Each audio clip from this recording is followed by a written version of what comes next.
Melihat situasi di mana mewabahnya penyakit COVID-19, GPDI Alpha Omega Bojonegoro menyiapkan ibadah streaming secara online. Ada hal-hal yang harus kita perhatikan dalam mengikuti ibadah streaming secara online. Siapkan diri dengan mengenakan pakaian yang pantas, rapi dan sopan, sama seperti akan beribadah ke gereja. Lalu, tentukan lokasi yang tepat untuk mengikuti ibadah secara online. Duduklah dengan sopan, jangan berbaring ataupun melakukan aktivitas lainnya. Jemaat dapat menyaksikan streaming melalui link yang telah dibagikan oleh pihak gereja. Siapkan hati sebelum waktu ibadah dimulai, sama seperti ketika berada di gereja. Serta tidak makan maupun minum selama beribadah. Jemaat diharapkan mengikuti liturgi selama mengikuti ibadah, seperti waktu berdoa, saat menaikkan pujian bersama,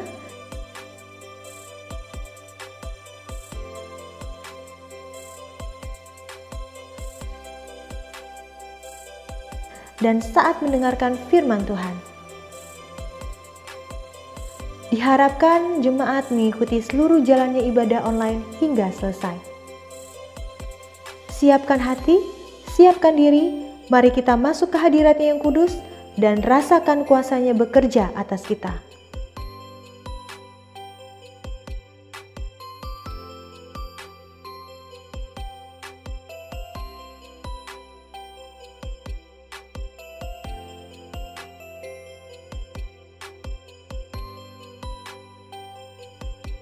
Simak informasi terbaru mengenai GPDI Alpha Omega melalui akun Instagram @aomechurch.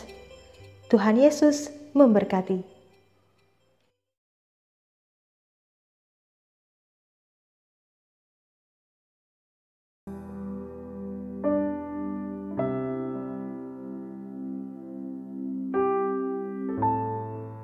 Puji Tuhan, hari ini kita ada semua karena kemurahan Tuhan.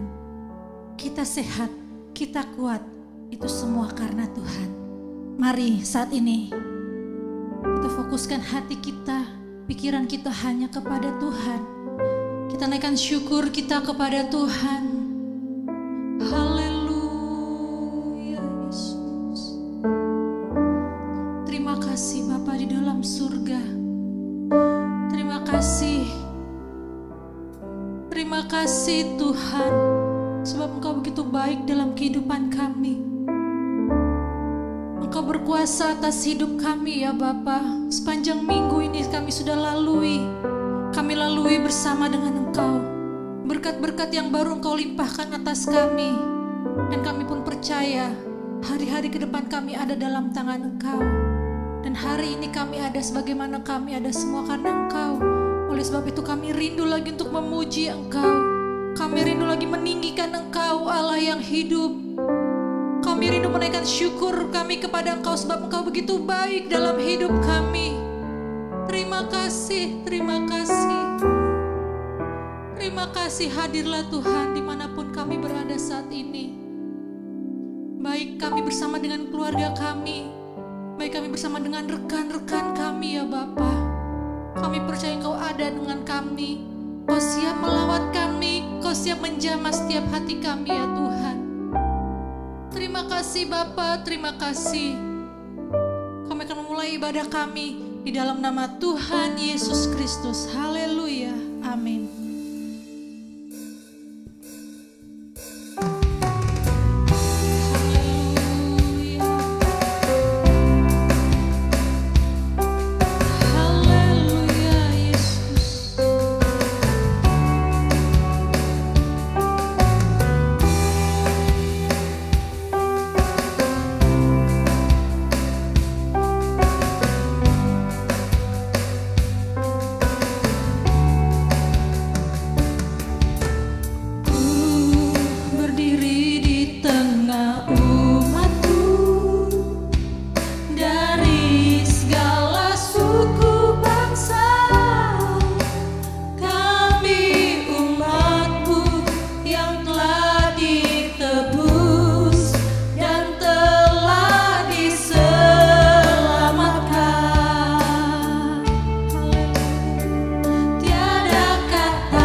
kuasa yang sama ada buat kita, orang-orang yang berharap, kita orang-orang yang diselamatkan, kita orang yang percaya kepada Tuhan. Haleluya. Mari kita bebaskan roh kita memuji Tuhan, kita bebaskan jiwa kita memuji Tuhan saat ini.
Pujian, hormat, kemuliaan hanya bagi Engkau saja ya Tuhan.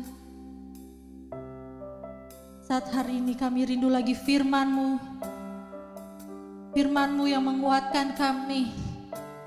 Firman-Mu yang membuat kami mampu. Firman-Mu yang membuat iman percaya kami semakin kuat di dalam Engkau Tuhan. Firman-Mu yang terus memberkati kehidupan kami. Haleluya. Haleluya. Bapakku datang menyembah-Mu di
dimanapun jemaatmu saat ini berada.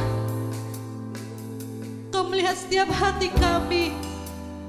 Kau siap melawat setiap hati kami. Dan Kau siap menjawab setiap pertanyaan dalam hidup kami melalui firman-Mu, Tuhan. Berbicaralah Tuhan. Berbicaralah Roh Kudus.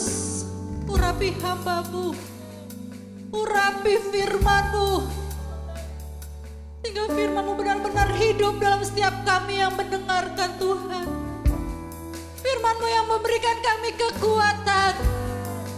Firman-Mu yang memberikan kami sejahtera, Tuhan. Terima kasih, Tuhan. Kami buka hati kami selebar-lebarnya untuk Kau bekerja dalam hidup kami. Berfirmanlah Tuhan.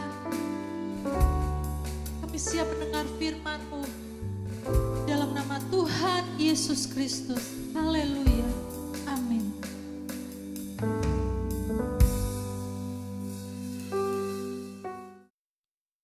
Haleluya. Puji Tuhan. Segala puji dan syukur hanya bagi Tuhan kita Yesus Kristus. Segala kemuliaan hanya bagi Dia. Raja di atas segala raja dan Tuhan di atas segala Tuhan. Bapak dan Ibu, saudara dan yang dikasihi Tuhan, hari ini tanggal 17 Mei 2020, kita masih mengadakan ibadah secara online. Dan besok hari Kamis tanggal 21 Mei 2020, pukul 8 pagi, kita juga akan mengadakan ibadah secara online, memperingati kenaikan Tuhan ke surga. Saya mohon jemaat Alfa Omega mempersiapkan diri untuk ibadah tersebut. Bapak Ibu Saudara sekalian kasih Tuhan, tema khotbah yang saya sampaikan hari ini, di saat sulit untuk mengerti. Di saat sulit untuk mengerti. Di saat orang sulit mengerti tentang kesulitan. Nah saudara, kesulitan bisa dialami semua orang. Kesulitan bisa dialami seseorang karena kesalahan orang itu sendiri, atau karena kondisi dan situasi yang membuat seseorang alami kesulitan. Tapi yang saya maksud adalah kesulitan atau kesukaran yang dialami seseorang di saat ia melakukan perintah Tuhan. Kesulitan atau kesukaran yang dialami seseorang di saat ia melakukan firman Tuhan. Seseorang sedang hidup dalam kebenaran firman, sedang menjadi pelaku firman, sedang melakukan kehendak Tuhan, tapi mengalami kesulitan atau kesukaran hidup karena sedang melakukan apa yang menjadi kehendak Tuhan. Nah, ini yang secara logika sulit orang mengerti, sulit dicerna oleh akal sehat. Nah, banyak orang tidak bisa menerima hal-hal seperti ini, di saat sulit untuk mengerti.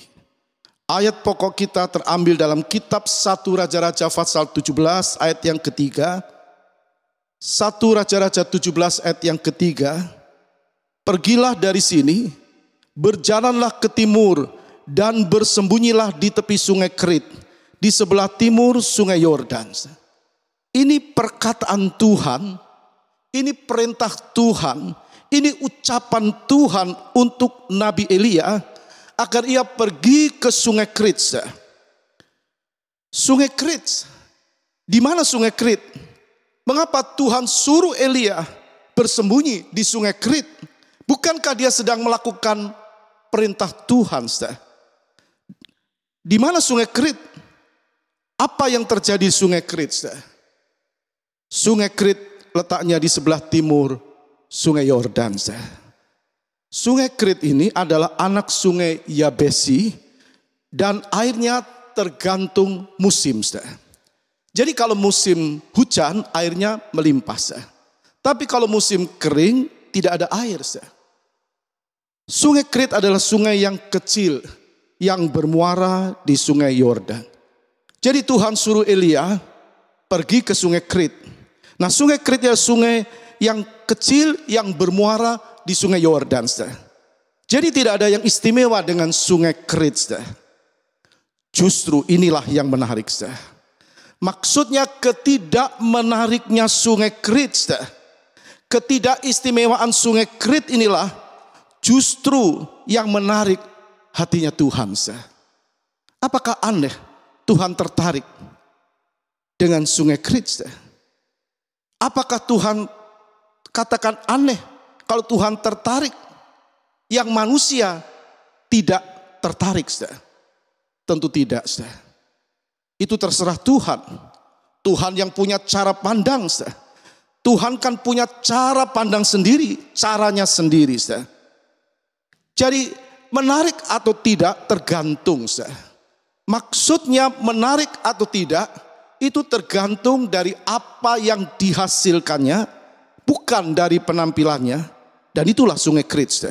Sungai yang kecil yang airnya tergantung musim. Kalau musim hujan airnya melimpah, kalau musim kering airnya kering. Jadi tidak selalu melimpah dengan air. Nah, begitu juga dengan kehidupan manusia. Manusia menarik hatinya Tuhan atau tidak, ya tergantung dari apa yang ada di hati manusia itu sendiri. Di dalam pikirannya, apa yang dia ucapkan dan tindakannya. Dan yang menilai itu adalah Tuhan.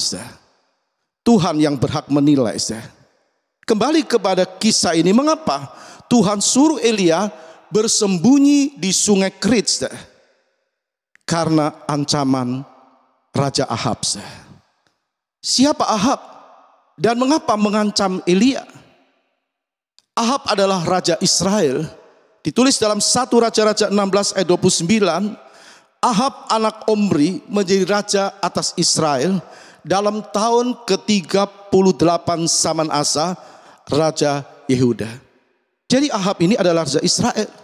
Tapi di mata Tuhan Ahab melakukan yang jahat. Dalam ayat seterusnya ayat 30 dan 31, Ahab bin Omri melakukan apa yang jahat di mata Tuhan lebih daripada semua orang yang mendahuluinya. Maka ia mengambil pula Isabel anak Etbaal raja orang Sidon menjadi istrinya.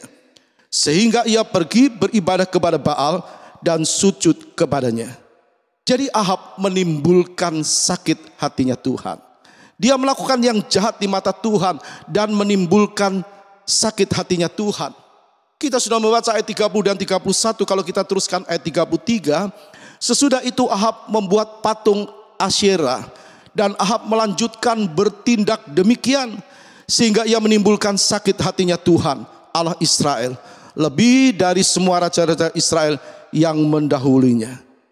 Jadi yang dilakukan Raja Ahab, dia membawa bangsa Israel dari menyembah kepada Tuhan, menyembah kepada Allah, dibawa kepada penyembahan berhala. Jelas Tuhan sakit hati dengan Ahab. Firman Allah menjelaskan Ahab membuat sakit hatinya Tuhan. Ini sama dengan Ahab sedang berdiri menantang Tuhan. Nah, akibat ulah Ahab, maka bangsa Israel menjadi keras tengkuk, keras hati melawan perintah Tuhan. Dan Ahab telah membawa bangsa Israel kepada kemurtatan. Dosa dan kejahatan makin merajalela. Banyak terjadi pada masa pemerintahannya. Karena itulah Tuhan utus Nabi Elia. Tuhan tidak mau Raja Ahab terus tersesat dan menyesatkan bangsa Israel. Karena itu yang pertama menimbulkan sakit hatinya Tuhan. Dan yang kedua itu akan menuju kepada kebinasaan. Karena itu Tuhan utus Nabi Elia untuk menemui Ahab dan memperingatkannya. Dalam 1 Raja-Raja 17 dikatakan ayat yang pertama, lalu berkatalah Elia orang Tisbe dan Tisbe Gilead kepada Ahab. Lalu berkatalah Elia orang Tisbe dari Tisbe Gilead kepada Ahab, demi Tuhan yang hidup, Allah Israel yang kulayani, sesungguhnya tidak akan ada embun atau hujan pada tahun-tahun ini kecuali kalau kukatakan. Jadi itu yang diucapkan Elia kepada Ahab atas perintah Tuhan. Siapa Elia? Elia adalah nabi Tuhan. Elia adalah pelayan Tuhan. Elia dipakai oleh Tuhan di kerajaan utara pada waktu itu untuk menegur kesalahan Raja Ahab. Arti namanya, Tuhan adalah Allahku. Arti nama Elia, Tuhan adalah Allahku. Jadi ini menggambarkan keyakinan yang kuat akan kebenaran Tuhan. Dan memang Elia adalah sosok yang hidup dalam kebenaran firman. Dia dapat tugas dari Tuhan untuk menyadarkan bangsa Israel agar tidak menjadi bangsa yang murtad, agar kembali kepada Tuhan. Itu kerinduan Tuhan. Tuhan juga ingin pakai saudara dan saya supaya membawa orang lain kepada kebenaran firman. Jadi Tuhan utus Elia untuk pergi dan menyadarkan bangsa Israel atas kesalahannya. Dalam 1 Raja-Raja pasal 18 ayat 21, lalu Elia mendekati seluruh rakyat itu dan berkata, "Berapa lama lagi kamu berlaku timpang dan bercabang hati?" Elia berkata kepada bangsa Israel, "Berapa lama lagi kamu berlaku timpang dan bercabang hati?" Jadi Tuhan pakai Nabi Elia jadi alatnya Tuhan. Tuhan sedang memakai Elia untuk menjadi alatnya. Tuhan suruh Nabi Elia memberitakan firman, memberitakan kebenaran firman supaya orang-orang Israel bertobat. Bukankah Elia sedang melakukan kebenaran? Bukankah Elia sedang melakukan perintah Tuhan? Bukankah Elia sedang Tuhan pakai untuk menjadi tangannya? Elia sedang berjalan dalam kebenaran. Jadi Elia sedang berjalan dalam kebenaran. Tapi justru di saat dia berjalan di dalam kebenaran, dia alami kesukaran atau kesulitan. Di saat orang tidak mengerti. Logika akan berkata, kenapa Tuhan? Elia jelas menyampaikan kebenaran firman-Mu. Tapi dia dikejar-kejar oleh Ahab. Kalau kita melihat Ahab bukannya sadar, bukannya bertobat, tapi justru dia mengerahkan banyak orang untuk cari dan menangkap Elia. Dari mana Elia tahu ketidakbertobatnya Raja Ahab? Dari seorang yang bernama Obadja. Siapa Obadja? Dalam 1 Raja-Raja 18 ayat 3 dijelaskan, sebab itu Ahab telah memanggil Obadja yang menjadi kepala istana. Jadi Obadja ini kepala istana Raja Ahab. Obadja itu seorang yang sungguh-sungguh takut akan Tuhan. Jadi ayat 3 dari 1 Raja-Raja 18 dikatakan, sebab itu Ahab telah memanggil Obadja yang menjadi kepala istana. Obadja itu seorang yang sungguh-sungguh takut akan Tuhan. Ayat 4, karena pada waktu Isabel melenyapkan nabi-nabi Tuhan, Obadja mengambil 100 orang nabi, lalu menyembunyikan mereka 50 sekelompok dalam gua dan mengurus makanan dan minuman mereka. Bukankah Obadja apa yang dia lakukan memperkenan Tuhan? Tuhan juga cari orang-orang yang memperkenan hatinya. Luar biasa yang dilakukan Obadja, pasti memperkenan Tuhan. Jadi kita melihat apa yang dia katakan waktu dia berjumpa dengan Elia. Dalam 1 Raja-Raja 18 kita baca ayat 10. Demi Tuhan Allahmu yang hidup, tidak ada bangsa atau kerajaan yang tidak didatangi suruhan tuanku Ahab untuk mencari engkau. Sesungguhnya tidak ada bangsa atau kerajaan yang tidak didatangi suruhan tuanku Ahab untuk mencari engkau. Jelas apa yang di hati Ahab. Ahab tidak bertobat. Ahab justru dia menyebar kebencian. Dia menyuruh banyak orang untuk mencari Elia. Dan kita bisa melihat kalau Tuhan lindungi Elia, Tuhan juga pasti melindungi saudara dan saya. Amin, saudara. Kalau Tuhan lindungi Elia, Tuhan tahu Elia sedang melakukan pekerjaan Tuhan, dan Tuhan lindungi Elia. Pasti ada orang yang cinta Tuhan, yang Tuhan pakai untuk menjadi kepanjangan tangannya. Seperti Obadja yang menyampaikan berita ini kepada Elia. Pasti ada orang yang cinta Tuhan, yang Tuhan pakai untuk melindungi kita. Kalau begitu, kita tidak perlu takut, tidak perlu khawatir. Kalau kita sedang menjalankan kehendaknya, apapun yang terjadi. Di saat orang tidak bisa mengerti tentang kesulitan, di saat kita melihat Ahab tidak mau sadar, tidak mau disadarkan dengan pemberitaan firman, dengan kebenaran firman yang disampaikan Nabi Ilyas sekalipun tidak mau sadar. Raja Ahab tidak mau disadarkan dengan teguran Tuhan melalui Nabi Elia. Kembali kisah ini mengatakan dalam 1 Raja-Raja 18 ayat 17 sampai 18. Segera sesudah Ahab melihat Elia, ia berkata kepadanya, "Engkaukah itu yang mencelakakan Israel?" Ahab menuduh Elia. Dia berkata, "Engkaukah itu yang mencelakakan Israel?" Jadi seseorang yang tidak menyadari kesalahannya kadang justru berbalik menyalahkan orang lain. Seseorang yang tidak menyadari kesalahannya, yang tidak mengerti kebenaran firman, kadang justru berbalik menyalahkan orang lain.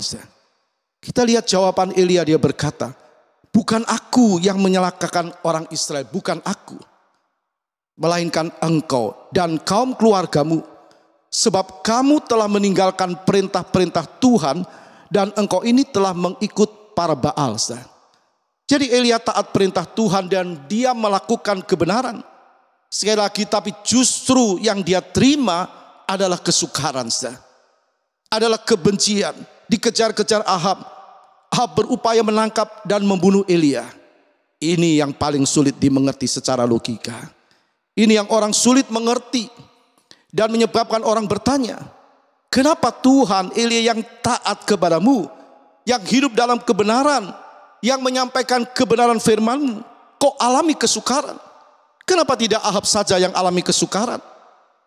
Kalau kita terus membaca dan mengerti rencana Tuhan, ternyata Tuhan telah sediakan sungai Kerit untuk Elia. Haleluya. Tuhan sudah sediakan sungai Kerit untuk Elia. Jangan khawatir, jangan takut. Di saat engkau mengatakan kebenaran, di saat kita menyampaikan kebenaran, lalu kita melihat seperti Ahab yang mengejar-ngejar Elia, jangan takut. Tuhan siapkan sungai Kerit yang menurut pandangan manusia, sungai yang kecil yang tidak menarik. Tapi justru yang tidak menarik di pemandangan manusia bisa dipakai oleh Tuhan. Jadi Allah itu punya segala cara yang tepat di saat orang alami kesukaran karena melakukan pekerjaan Tuhan, karena melakukan kehendak Tuhan. Sekali lagi, jangan takut apapun yang kita alami karena kebenaran. Allah sudah sediakan sungai Kerit, sungai Kerit. Sebagaimana Allah sediakan itu untuk Elia, Allah juga sediakan dalam tanda kutip sungai Kerit untuk saudara dan saya. Sungai Kerit Allah sediakan buat Elia. Nah, sekali lagi bicara sungai Kerit, sungai ini tidak ada istimewanya. Ingat baik-baik. Justru yang tidak istimewa di pemandangan dunia, yang tidak istimewa bagi dunia, itu yang Allah sediakan bagi anak-anaknya. Begitu pula dengan hidup ini. Begitu pula dengan kehidupan kita. Biar dunia tidak memperhatikan kita. Biar dunia pandang sebelah mata. Orang tidak menghargai. Tapi kalau engkau hidup benar, Tuhan akan pakai engkau jadi alatnya. Sungai Kerit inilah cara Allah pelihara Elia. 1 Raja-Raja 17 ayat 5. Lalu ia pergi dan ia melakukan seperti firman Tuhan. Ia pergi dan diam di tepi sungai Kerit di sebelah timur sungai Yordan. Jadi kita melihat untuk terima pemeliharaan Tuhan, untuk menerima pemeliharaan Tuhan, harus taat dan lakukan tepat seperti apa yang Tuhan firmankan, seperti apa yang Tuhan perintahkan. Elia pergi dan diam di tepi sungai Kerit. Jangan pergi yang Tuhan tidak suruh. Jangan pergi ikuti isi hati atau pikiran, tapi pergilah sesuai dengan hatinya Tuhan. Jadi kita melihat yang pertama, Tuhan suruh pergi. Caranya Tuhan pelihara. Untuk terima pemeliharaan Tuhan, yang pertama harus taat dan lakukan. Taat dan lakukan apa yang Tuhan perintahkan. Yang kedua, sesudah Elia pergi ke sungai Kerit dan diam di sana, barulah ia bisa menikmati janji pemeliharaan Tuhan. Yang kedua, waktu Elia pergi dan diam di tepi sungai Kerit, baru dia bisa menikmati janji pemeliharaan Tuhan. Dalam 1 Raja-Raja 17 ayat 6, pada waktu pagi dan petang burung-burung gagak membawa roti dan daging kepadanya dan ia minum dari sungai itu. Waktu pagi dan petang burung-burung gagak membawa roti dan daging kepadanya dan ia minum dari sungai itu. Jangan hanya pergi ke sungai Kerit, tapi pergilah ke sungai Kerit dan diam di sana. Ini perintah Tuhan kepada Elia. Pergi ke sungai Kerit, diam di sana. Aku akan utus burung-burung gagak memelihara engkau. Jadi jangan cuma pergi ke sungai Kerit, tapi pergi dan diam di tepi sungai Kerit. Kebanyakan orang mau diam di tempat yang sesuai dengan hatinya. Banyak orang yang mau diam di tempat yang sesuai dengan hatinya. Bukan di sungai Kerit yang tidak ada apa-apanya. Ada orang yang takut melayani Tuhan, yang menurutnya tempat itu kering. Dia mau cari tempat yang tidak kering, tempat yang basah. Orang mau kalau berada di tempat yang semua serba ada. Tapi lihat, cara Tuhan adalah cara yang luar biasa. Lihat luar biasa cara Tuhan. Sungai Kerit, sungai yang kecil, tidak ada istimewanya, tapi dipakai Tuhan untuk memberi minum Elia. Kadang seseorang tidak bisa mengucap syukur kepada Tuhan karena melihat kekurangannya, karena melihat kelebihan orang lain, karena membandingkan dengan kelebihan orang lain. Saudara-saudara, selebih-lebihnya orang lain pasti ada kekurangannya. Sebaliknya sekurang-kurangnya kita pasti ada lebihnya. Kalau seseorang tidak hidup dalam ucapan syukur, maka jadilah ia seorang yang rendah diri atau minder. Dan akan berakhir atau akhirnya tidak dapat memuliakan Tuhan dengan hidupnya. Saudara, jangan berjalan atau bertindak karena apa kata orang, tapi berjalan dan bertindaklah karena apa kata Tuhan. Tuhan menciptakan kita spesial. Tidak ada yang sama satu dengan yang lain. Jadi jadilah sebagai orang dengan apa adanya. Maksudnya bersyukurlah dengan apa yang Tuhan berikan kepada kita. Maka Tuhan bisa memakai kita menjadi alatnya. Tadi katakan bahwa burung-burung gagak akan memberi makan Elia. Burung gagak, dalam bahasa Ibrani oreb itu burung gagak. Nah, burung gagak sering terlihat di tanah Palestina. Nah, burung gagak ini di kalangan orang Israel tidak boleh dimakan, karena burung yang najis.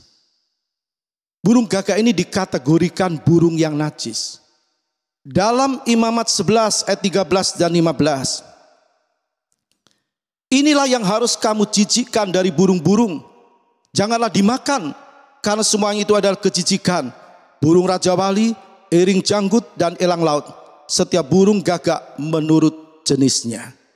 Jadi burung gagak adalah burung yang dilarang untuk dimakan oleh orang Israel.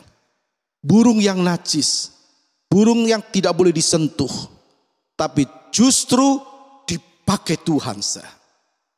Tuhan pakai paruhnya untuk menyentuh roti dan daging untuk diberikan kepada Elia. Bukankah cara Tuhan itu cara yang luar biasa? Tuhan tidak ingat masa lalumu. Tuhan tidak ingat masa lalu saudara dan saya.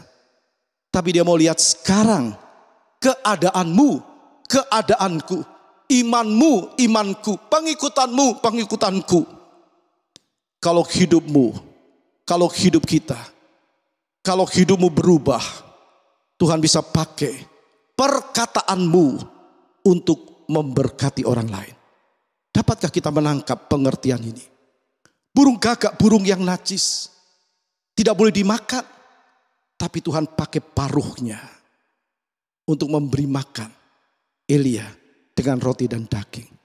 Tuhan tidak ingat masa lalu, masa laluku. Dia tidak ingat segala dosa kita. Dia sudah berikan kita pengampunan yang pasti. Tapi dia mau lihat sekarang, apakah kita benar-benar bertobat, benar-benar kita melakukan firman. Maka Tuhan bisa pakai kalau dia melihat perubahan kita, hidup kita. Dia bisa pakai untuk memberkati orang lain. Melalui perkataan, ucapan kita, dan perbuatan kita. Saudara, mungkin kita bertanya, dari mana burung gagak ini mendapatkan roti dan daging?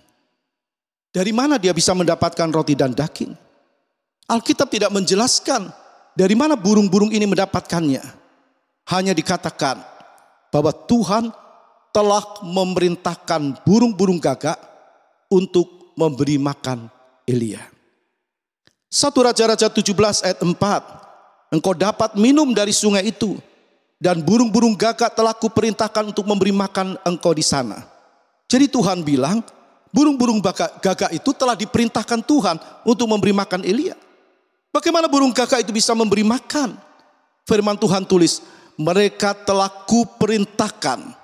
Jadi Tuhan yang memberikan perintah untuk memberi makan. Apa mustahil? Tidak ada yang mustahil. Berarti Tuhan pakai paruh burung-burung gagak itu untuk mengambil roti dan daging yang telah Tuhan sediakan. Jadi yang pasti Tuhan yang sediakan roti dan daging itu kepada burung-burung itu, dan menyuruh burung itu memberikannya kepada Elias. Jadi burung gagak itu sebenarnya tinggal ambil dari yang telah Tuhan sediakan. Begitu juga pemeliharaan Tuhan. Dia lupakan segala kesalahan kita. Kalau kita benar-benar bertobat, benar-benar jadi pelaku firman, maka Tuhan pasti pelihara kita. Ingat firman Tuhan. Burung gagak ini adalah burung yang najis. Tidak boleh disentuh apalagi dimakan. Suaranya tidak enak didengar. Siapa yang mau dengar burung gagak? Dia kalau bersuara gak gak gak dan sebagainya, suaranya paro, sumbang, minor, menyakitkan telinga yang mendengar. Tapi aneh ya, kok Tuhan pakai? Kenapa Tuhan tidak suruh burung yang lain? Kenapa kok burung gagak?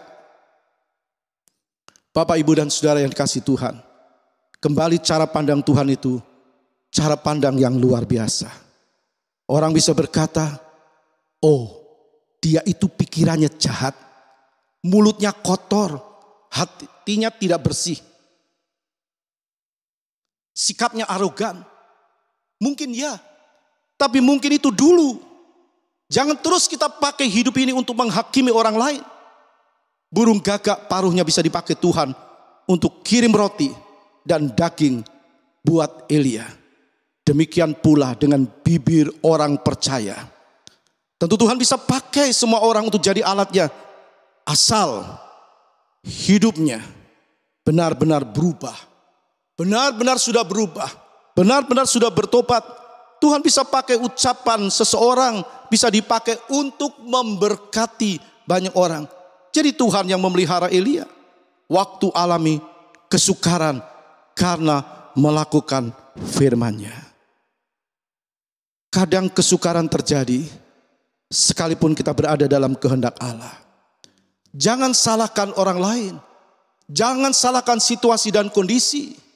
Jangan salahkan Tuhan. Elia tidak pernah berkata, kenapa kok sungai Krit? Kenapa kok burung gagak? Dia cuma taat kepada Tuhan. Jangan kaget. Tuhan punya cara yang luar biasa. Dan jangan sampai menyalahkan Tuhan atau menghakimi orang lain. Sekali lagi, kadang kesukaran terjadi sekalipun kita berada dalam kehendak Tuhan. Jangan takut. Tuhan juga akan memelihara kita di tengah-tengah kesulitan karena melayani Tuhan. Kita tahu di tengah kesulitan karena pandemi COVID-19. Di tengah kesulitan, kesukaran karena ulah orang lain misalnya dan sebagainya. Jangan takut, jangan khawatir, masih ada Tuhan. Amin. Jadi kita melihat bahwa Allah tidak bisa dibatasi dengan keadaan. Apapun situasi dunia, tapi Allah tidak bisa dibatasi dengan keadaan. Kita sudah mendengar bahwa sungai Krit adalah sungai yang kecil dan debit airnya ditentukan oleh musim. Dalam 1 Raja-Raja 17 ayat 7. Tetapi sesudah beberapa waktu sungai itu menjadi kering sebab hujan tiada turun di negeri itu. Ini ujian bagi Elia. Apakah Elia menyalahkan Tuhan? Tidak, saudara. Ini ujian bagi orang yang sedang melakukan firman. Apakah dia harus menyalahkan Tuhan? Apakah dia menyalahkan situasi kondisi? Jangan, saudara. Elia hidup dalam kebenaran, tapi mengalami masa yang sukar, dikejar-kejar Raja Ahab, tapi disembunyikan Tuhan di sungai Krit. Tapi kemudian kita membaca sungai Krit itu airnya menyusut lalu kering. Memang sungai Krit ini tidak ada istimewanya. Dan dia ditentukan oleh musim. Kalau musim hujan airnya melimpah, kalau musim kering maka katakan airnya menjadi kering. Dan sungai ini akhirnya menjadi kering. Jangan bersandar kepada sungai Krit dalam tanda kutip. Sandar kepada Tuhan. Di dunia bisa berubah, situasi kondisi bisa berubah, tapi kita harus sandar kepada Tuhan yang tidak pernah berubah, dulu, sekarang, dan selama-lamanya. Seperti firman Tuhan katakan, Yesus Kristus tetap sama, dulu, sekarang, dan selama-lamanya. Sekali lagi saudara, Tuhan tidak bisa dibatasi dengan keadaan. Sungai Krit bisa kering, tapi pertolongan Tuhan tidak bisa kering. Amin. Tidak bisa kering. Allah sediakan pemeliharaan melalui janda Sarfat. Sering kita dibuat tidak mengerti dengan cara Tuhan yang ajaib. Sungai Krit ini kering karena memang debit airnya tergantung musim. Kalau musim hujan melimpah airnya, tapi kalau tidak musim hujan kering. Kalau hujan turun ya airnya melimpah. Tadi kita sudah membaca, tetapi sesudah beberapa waktu dalam 1 Raja-Raja 17 ayat 7. Tetapi sesudah beberapa waktu sungai itu menjadi kering sebab hujan tiada turun di negeri itu. Allah sudah sediakan yang sama kecilnya, yang sama tidak ada istimewanya, seperti sungai Krit, tapi justru dipakai Tuhan untuk memelihara Elia. Itulah janda Sarfat. Dalam 1 Raja-Raja 17 ayat 12. Perempuan itu menjawab, demi Tuhan Allahmu yang hidup, sesungguhnya tidak ada roti padaku sedikit pun, kecuali segenggam tepung dalam tempayan, dan sedikit minyak dalam buli-buli. Dan sekarang aku sedang mengumpulkan 2-3 potong kayu api. Kemudian aku mau pulang dan mengolahnya bagiku dan bagi anakku. Dan setelah kami memakannya, maka kami akan mati. Ini perempuan yang miskin. Ini janda yang miskin, bukan kaya. Bahkan sangat-sangat miskin. Tapi cara Tuhan menolong Elia sungguh luar biasa. Kadang Tuhan izinkan kesukaran, kesulitan agar kita mampu melihat kemahakuasaannya Tuhan. Tuhan suruh Elia pergi ke Sarfat.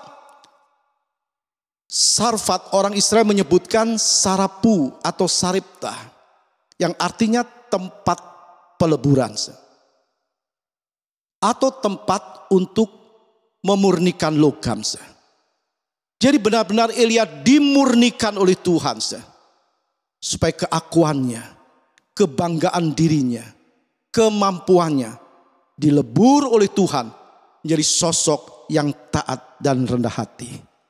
Jadi Tuhan bisa izinkan kesulitan atau kesukaran dialami anak-anak Tuhan agar benar-benar keakuannya, kesombongannya, keangkuhannya, dan kekerasan hatinya dilebur oleh Tuhan.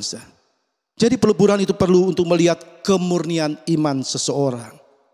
Dalam Mazmur 66 ayat 10, sebab Engkau telah menguji kami ya Allah, telah memurnikan kami seperti orang memurnikan perak. Nah, di mana Elia disuruh Tuhan? Di Sarfat. Sarfat itu daerah kafir, letaknya 13 km sebelah selatan dari kota Sidon. Dalam Lukas pasal 4 ayat 25, dan aku berkata kepadamu dan kataku ini benar.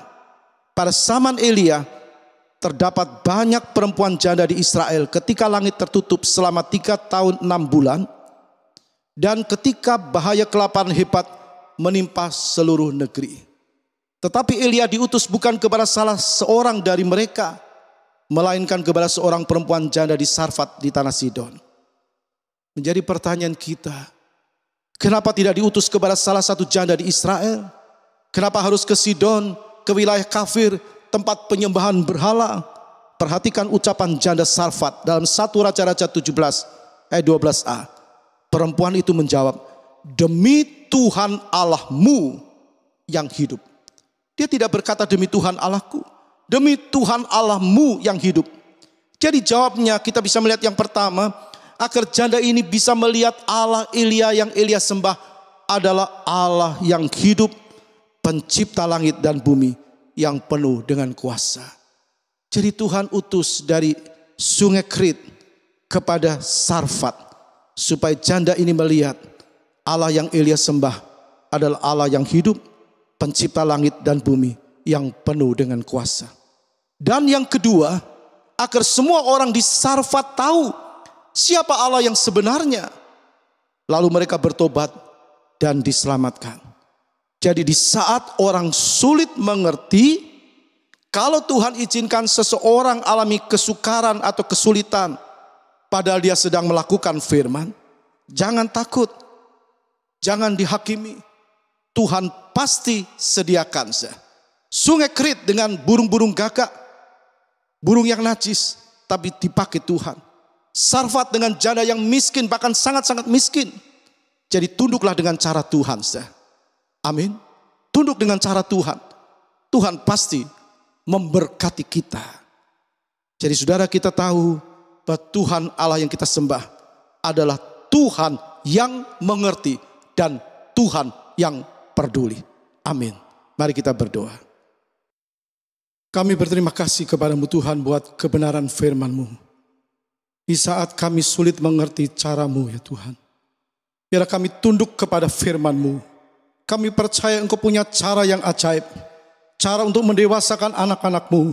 Di saat kami tidak mengerti cara-Mu Tuhan, di saat kita alami atau melihat anak-anak Tuhan, para hamba Tuhan yang hidup dalam kebenaran firman, lalu mereka alami kesulitan, kesukaran, biarlah kami terus tunduk kepadamu. Jangan kami menghakimi, bahkan menyalahkan Engkau ya Tuhan.